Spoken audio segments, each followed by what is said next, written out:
conversation and he said, I need help. I need help.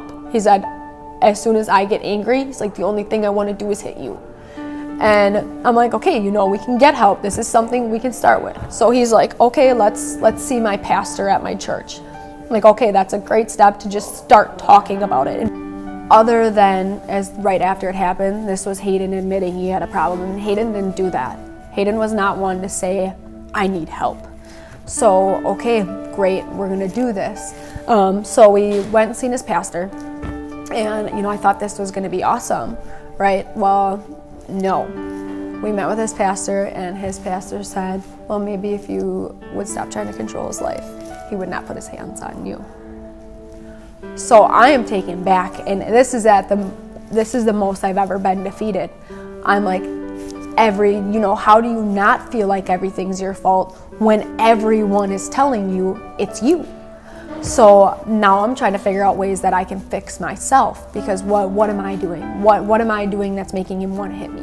What am I doing that's making him want to, come home angry or whatever? So then we had thought about seeing a counselor, and we didn't.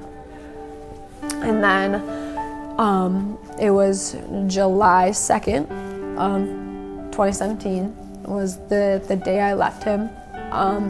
We woke up, everything was fine, in a great mood. The morning was awesome. And then I had noticed that he was kind of being sneaky with his phone. Now, in all of my relationship with Hayden, I never went through his phone.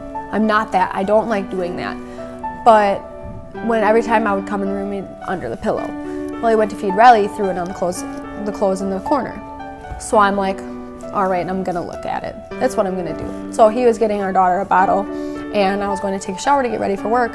So I took his phone in the bathroom with me. I'm like, it's just gonna be 2 minutes.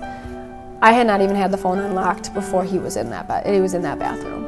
He said, why are you going through my phone? You don't trust me, blah, blah, blah. I said, why are you getting sketched out about the fact that I'm going through your phone? That's what's concerning to me, is that you're freaking out that I'm going through your phone.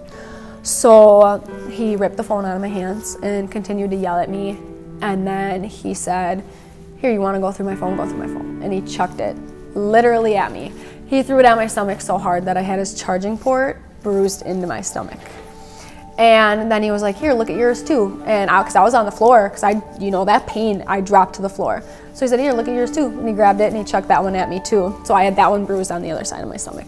Then I was crying, and he said, stop crying, the cops are gonna get called. And he took his keys out of his pocket and started hitting me with his keys. And at this point, like, I'm done. I'm defeated. I can't do this fight with him anymore. And so I'm like, okay, like, let's talk about this. He just assaulted me in the bathroom, and I still wanted to talk about it. And so I'm like, okay, like, let's just talk about this. And he's like, I have nothing to say to you. I don't want to be with you anymore. And I'm like, okay, like, that's fine. Then don't be with me.